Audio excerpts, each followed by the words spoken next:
Hey guys, welcome to the Primitive Podcast. I'm Kade Wilcox, your host. On this week's episode, we have the real treat of having two really special guests, Gilbert, our Chief of Staff at Primitive, and Jessica Hicks, our COO. Really fun to spend some time with him, asking them about leadership and how they view their roles as leaders, but also hearing some of their insight in terms of what they need from the people leading them. So really dynamic conversation. I value each of these leaders so much in our organization. Primitive and our entire team is better because of them, and I'm confident that you'll be encouraged and that you'll learn a lot listening to their perspective and talking a little bit about their experience. Thank you for joining this week's episode and all episodes. Really appreciate you listening to the podcast and excited to continue to create great content for you. So thank you. We very much appreciate you. Annie and Jess, thanks for joining the Primitive Podcast. For those of you who listen to the Primitive Podcast, these are two of my favorite people. So Gilbert, our Chief of Staff here at Primitive, been here a couple of years now. And Jess, our Chief Operating Officer, or for short, COO. Jess, you've been here over 3 years, right? 3.5. 3.5? Yeah. Probably the best thing about Jess is she's a newly minted Texan. She came from California, a lifelong resident, now lives in Round Rock. And loving it. Thanks for joining the podcast. And thank you for allowing me to invite you yesterday.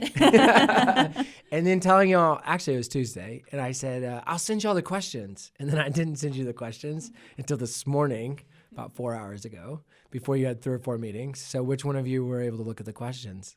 I looked at them. You looked at them? I read through them. Yep. I know you folks don't know Jess very well, but Jess is our methodical, thoughtful, deliberate leader at Primitive. And so sending her the questions while she was on a plane this morning and not giving her any time is kind of a cardinal sin. Anxiety. Yeah. So anyway, really glad to have you on here. So why don't we start by each of you introducing yourself, talk a little bit about your background, talk a little bit about your role at Primitive, and then we'll jump into the questions. Sound good? Sounds good.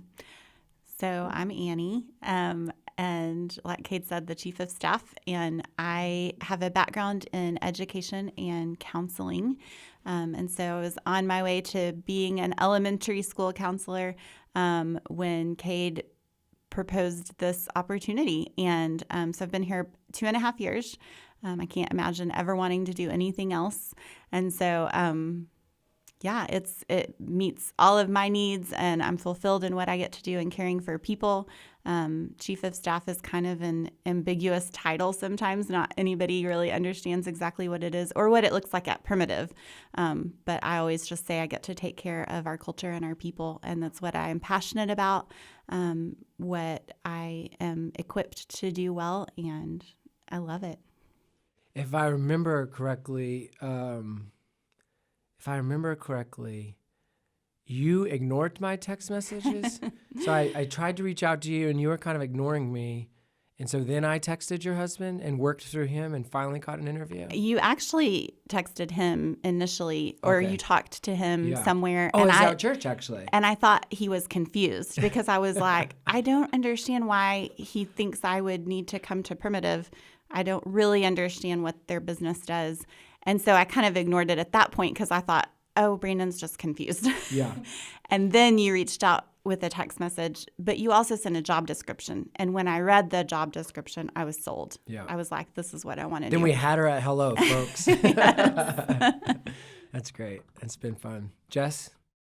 This is fun. I was reminiscing as you were talking about my hiring experience, and I was picturing myself on the California freeway sitting in 2-hour traffic, talking on the phone with Kade, and within 30 minutes, I think I had a job offer. He told me to go make my own, job description, and the rest was history. But definitely been one of the best decisions I ever made before Primitive. I mean, I was in the hospitality industry, and I was doing a lot of business development, operations, managing teams, and it was great, but I was working, 80 hours a week. I wasn't seeing my family. Transitioned over to House, which is a big, marketing platform for, the home improvement industry. Learned a lot there, and then, had an opportunity just fall into my lap, and it was Primitive, and never going to leave. And now I'm doing everything that I love, just like you, Annie, everything that's in my wheelhouse, operations, strategy. When Kade allows me to think strategically and methodically, I get to do that too sometimes. So it's been really, really fun. Which, just for the record, probably isn't very often, but you handle it with grace. One of the many fun things about building a business is not just the business that you're in, but the people you get to do the work with. And I know at Primitive we're extremely fortunate, and it's taken a long time. Like, it didn't happen overnight. But I think all of us on our team would agree you two are two of the best hires we've ever made. I always, probably puts a lot of pressure on Annie, but I always say it's like the single greatest business decision we ever made, which was to hire someone, not just of Annie's caliber, but for someone who's really going to focus on people and culture, and not giving them 15 other job responsibilities, and culture and people just kind of being a secondary thing, but it being the primary thing. What's fun about Jess is, she started out, like she said, in business development, and all of you listen to this podcast, whether you're an employee somewhere or you're a leader somewhere or an owner of a business, you'll have experienced this too. But, Jess has done everything she's been asked to well, and just time and time again, it's like, oh, we got to give her more responsibility. And what's been fun about Jess's leadership journey is she was doing the things faithfully and consistently before we ever asked her to do the things, right? And so it's like we came to the realization and clarity, oh, Jess should do this, because she was doing it without ever being asked. And so it's been fun watching that. So let's talk a little bit about y'all's experience with leadership, both from your own vantage point, but also working with other leaders. And so how do you each see your own role as a leader? So not so much the specifics of your job description, but think about leadership in general. When you think of your role at Primitive for our people and with our leadership team, how do you see the role of a leader? You want me to go, Annie? Go ahead. Okay. Yeah, it's been, really interesting understanding how I fit in as a leader at Primitive, and with all the service lines that we have, with all the people that we have in different, places, and, it's been interesting figuring out that I need to meet people with where they're at, and wherever they're at is the way that I need to lead them, and everybody's different. And I think for me, it's been a really amazing growth opportunity to understand I don't have to lead one way all the time, because one, I'm not going to grow if I just stay the same, but two, that's not healthy for the individual that I'm working with. And so I really view my leadership as dynamic and focused on the people and meeting them where they're at and helping them where they need me to. And also, getting rid of gaps. So linking us together. I really feel that I'm going to be an integral part to bringing us together in a way that we haven't before. And so that, to me, is really exciting about my leadership at Primitive. What's the challenging part of that in terms, I've never thought of your leadership in that role, but it's really powerful, being really flexible, or I think you used the word dynamic. It makes a ton of sense, right? Meeting people where they are, treating people as individuals, and, not kind of a group, and like everyone has to operate in the same way. That sounds awesome, but what's challenging about that? Does it make you go slower? Is it filled with friction? I mean, what are the challenges of that model of leadership? Yeah, I think at times things can move a little bit slower, but I think because we naturally move very fast in a lot of different ways, sometimes that's a good thing, to kind of coach people through these moments and really understand them and hear them out fully. So it can slow things down, I think, to an extent. And I think it can be hard to keep up with, too, mentally, emotionally. When you lead that way, you're dealing with a lot of different personalities, and you're having to facilitate conversations in a way that can be taxing and weary at times. And so it does take a toll, I think, to a certain extent, but it's nothing that I don't love or enjoy. Sure. It's just you have to find time to rest and reset and make sure you can be your best in each moment. Yeah, that makes a ton of sense. Annie, what do you think, in terms of leadership? So, Jess, when you said that you were like on your journey to finding your place in leadership, that just kind of sparked, going back to the beginning for me, I was the first person in this role. And so like you, when you started at Primitive, I created my own role. And so it was spending some time figuring out, okay, what does this mean? What are the expectations and how can I lead well? And I think a lot of people think of leaders as people managers, but I read an article as I was preparing to start my role here, and it talked about chiefs of staff who lead from behind. And so I've always kind of seen it as a support role. It's leadership, but it's not a leader out in front leading the way. It's someone who's there to support and uplift and help people along the way. And then, finding my place on the leadership team has been really fun because I think, like Kade mentioned earlier, it hasn't happened overnight, but we've gotten to a place where we're very balanced as a leadership team. We all bring different strengths and different passions to the table, and that's what makes it so great because we need all of it. And so I feel very valued in what I'm able to offer and contribute for those things that are unique, and it just makes us better as a whole. Yeah, that's really good. I have so many thoughts now flooding my mind, so I'm just going to throw them out there. But I'm going to come back to you mentioned strengths, and I want to unpack just how Primitive utilizes strengths of each individual, and y'all can both speak into that. But any specifically, something that we've tried really hard to do on our leadership team, and this idea was, I was reminded of this when you said, even figuring out how our leadership team works together. And then you even just spoke to filling gaps. Something that's been really fun is we've built our leadership team and we've kind of had to walk and then crawl and now we're running. But what's been fun is when you take the needs of a business and you think about culture. So now we have someone who's really owning culture, and certainly you do a lot of things, but your primary role is owning culture.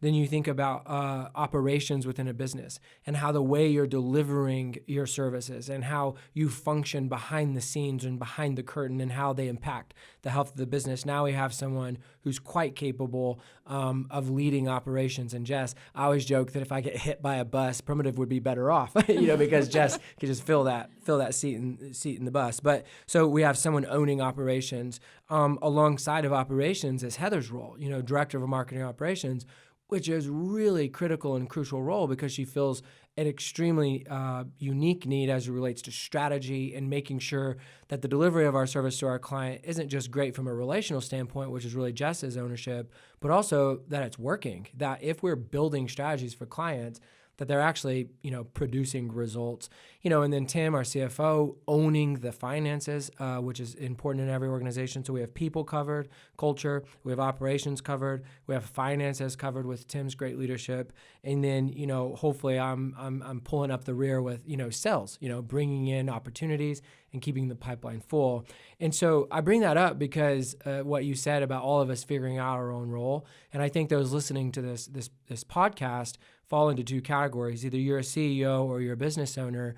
And I would ask you, obviously it's a rhetorical question because you're listening to us on your iPhone. But how are your business in those four ways? And our business was, I would say, C+ or B-. And now that we have remarkable leaders owning those areas, I would give it an A+, candidly. Not that we're perfect. We got a long ways to go.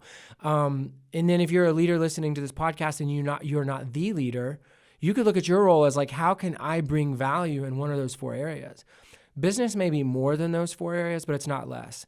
And having really great leaders owning those things has taken Primitive from, I would just call it an average to good company to a really great company. And y'all have played a role in that.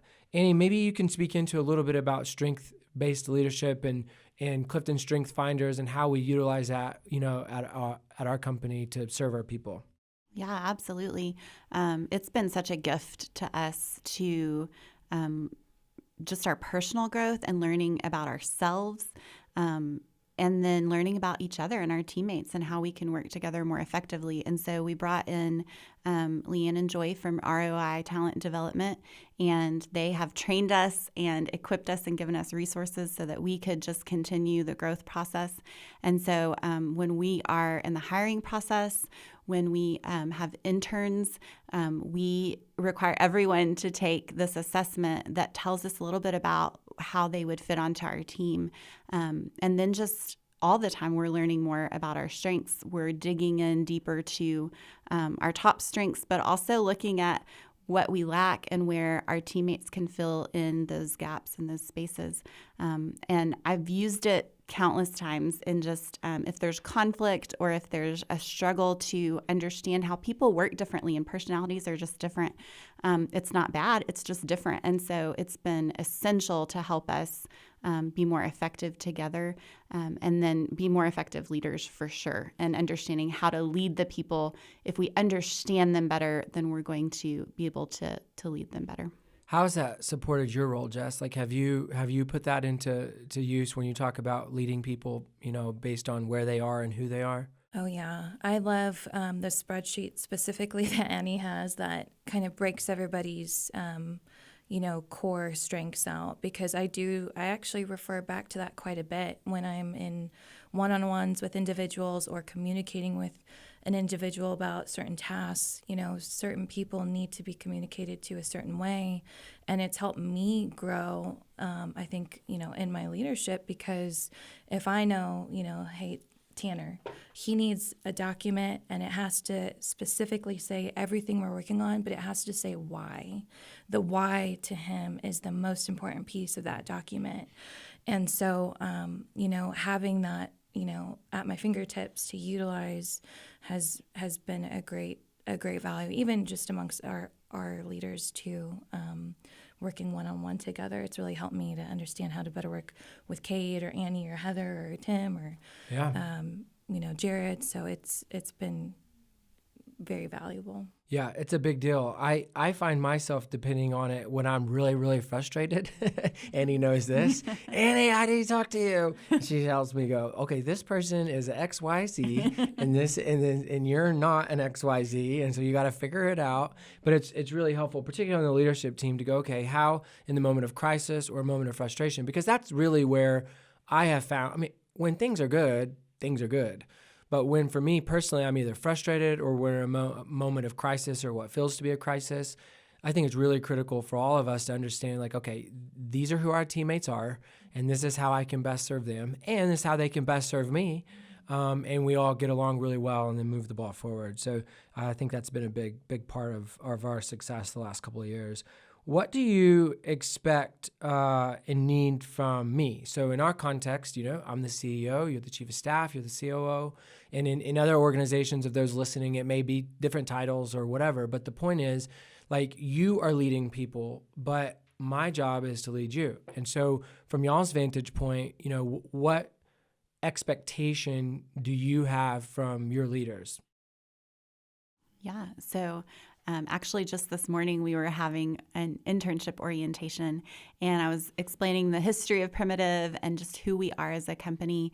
And I was introducing myself and my role, and I was just reflecting on, the creation of this role and the purpose behind it. And I talked to them about just hearing Kade's vision for my role. And I know he says all the time that this was the best business decision, but it was his decision and the vision that he cast for this role. And so I think that as a leader, like, something that I really thrive in when you provide it is clear vision and clear expectations on what you want me to do. And then you give me the freedom to figure out how to get that done, but just knowing what is the end result, what do you want that to be, and then just also the freedom to get it done however I need to, using my strengths and my gifts and abilities, is huge. And so I think that just that clarity is really important. The support, I've never not felt supported by the leadership, by you and Jared, and just the encouragement is really valuable. But I think that top of the list is just clear vision, clear expectations, and if I have that, then I can run with it. That's good. Yeah, I would ditto that. Yeah, everything you said, Annie, really resonates with me and is what came to mind. Vision is huge, and I think, I don't feel like I'm in a place to cast, big picture vision. I can do a little bit of it, but right now I still feel like I'm on this journey of growth. And so to have you kind of being that anchor for us consistently, I think gives me a lot of comfort and confidence that I can do what I'm good at right now, because you are going to be the person that's going to lead and guide us and really kind of steer the ship. So, yeah, everything that Annie's saying, the validation you consistently give us too, I think is something that I really appreciate. It keeps me motivated and encouraged consistently. So, yeah, everything Annie said. Yeah, that's good. I mean, I find it to be a really helpful reminder all the time. You probably get sick of the question, but I'm like, hey, what do you need? Is there something else, you need to be successful? But I think it's a really good reminder for me personally, and I think probably for every leader, and good for you as leaders in your own way, that clear vision and clear expectations are really essential. And I hope I'm getting better at the clear expectations. A lot of times I think I get stuck in the really big picture, like, head in the clouds kind of dreamy stuff. And sometimes forget to then follow it up with, okay, here's what that actually means. And here's what I need you to do in order to move that forward. So those are really, really good reminders. I'm also really glad to hear y'all say, like just freedom, because every really great leader, from the top to the bottom to the top, and everywhere in between, everyone is a leader in their own way, and they have a lane to run in. And yet, I think everyone wants freedom to be able to know what that clear expectation is and what the goal is, but then free to kind of leverage their gifts, their skills, in order to accomplish that goal. So that's also, I think, a really, really good reminder. How do you guys stay inspired as leaders? Like, how do you focus, on your own personal growth when you have a lot of responsibility? Something I always think about, and I admire this about a lot of people in our company, but you two particularly, is you're both wives and you're both moms. And I told Annie this the other day or something, like I felt guilty because like I got it a lot easier at home than she does because I don't do any work, And so I really admire, like, y'all are carrying the load in multiple places. And so not only are you carrying a lot of responsibility at Primitive, and a lot is expected of you, but you're also carrying a big load outside of work. And so I'm really curious how you stay inspired, how you stay encouraged, and how you focus on growing as a leader. Oh, that's a loaded question, Kade. Man, it's really easy.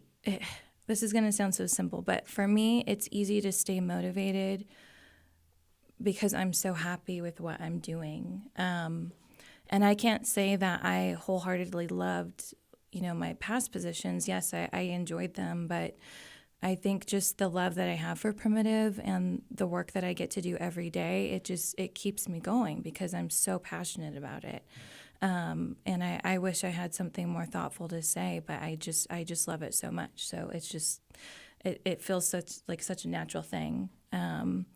I do feel like my faith is also a big part of my growth and inspiration, and it keeps me humble. It always keeps me, when I read different parables in the Bible, or just, go back to different stories about great leaders and the humility that they had and the love that they had for the people around them. That keeps me grounded, and I think keeps me focused in a way that I can always learn more if I continue to stay humble and let go of pride and let go of ego and really honor those who are around me, because everyone has so much to give. And so that, it inspires me to learn from our team. And that's usually where I focus a lot of my growth. And then, new content, learning from my team. Our team is so smart, is so talented. I learn something from them every day. And so they give me a lot of inspiration too. Yeah, that's really good. Annie? I'm not going to pretend like wearing a lot of hats is not difficult. It definitely is, and it can be harder at sometimes than others. But I've always said and truly believe to my core that I'm a better wife, I'm a better mom because of what I get to do vocationally. And it's so fulfilling. I know that that different people are called to different things. I'm not called to be a stay-at-home mom. I wouldn't be who I need to be for my family if I didn't have something so meaningful in my work. And so what I try to do is really be present where I am and focus on where I am and what I need to accomplish. So if I'm at home and I'm hanging out with my family, like I want to be completely present with them and make that quality time. If I'm engaged in work, I want to be completely present for our team and give it everything I've got.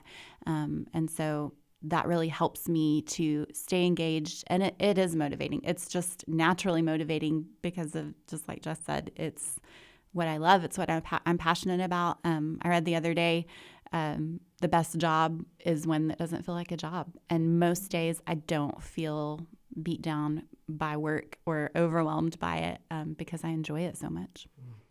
It's really encouraging to hear you guys say these things because we've really tried to build a culture in a way that is not about an 8 to 5 or quote work, but it is something that you love. I mean, you guys used words like love, passion, purpose, fulfillment, meaningful, engaged. I mean, isn't that really we really want that for all of our team, regardless of what your role is, that if it's not something you really love or you're not really connected to or you're not really engaged in or you're not really fulfilled in, then we honestly want to help you go and figure out what that is.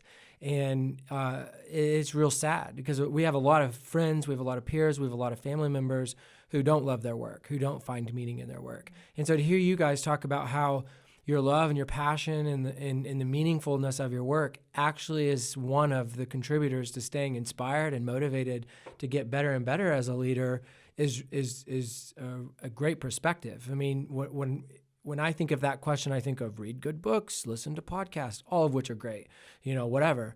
But I've never thought of it in the sense of being really meaningfully connected to your work as a way of staying motivated and staying inspired. So it's really, really profound. I was trying to write as fast as possible, and now I can't even read my own notes. That's really good. Well, I admire both of you, as I do other working moms, because you got two tremendous full-time jobs, and I really admire that, and I admire that in each of you. My last question for you, this is always my most fun one on the podcast, in my opinion, but if you could speak to your younger self, so like if you could take everything you know now, and you could speak to your younger self 10, 12, 15 years ago, what advice would you give yourself? I'll go first. This was the one question I'm so glad I saw ahead of time because it's the one I had to think about a little bit. And I think that what I would have liked to have known earlier is to not lead emotionally. It's just part of my personality that I'm an emotional person, and not just like I cry all the time or anything like that, but I have really high belief in my strengths. And so I have a lot of passion, especially for people, causes and things that I care about deeply. I will defend, I will, get angry at injustice.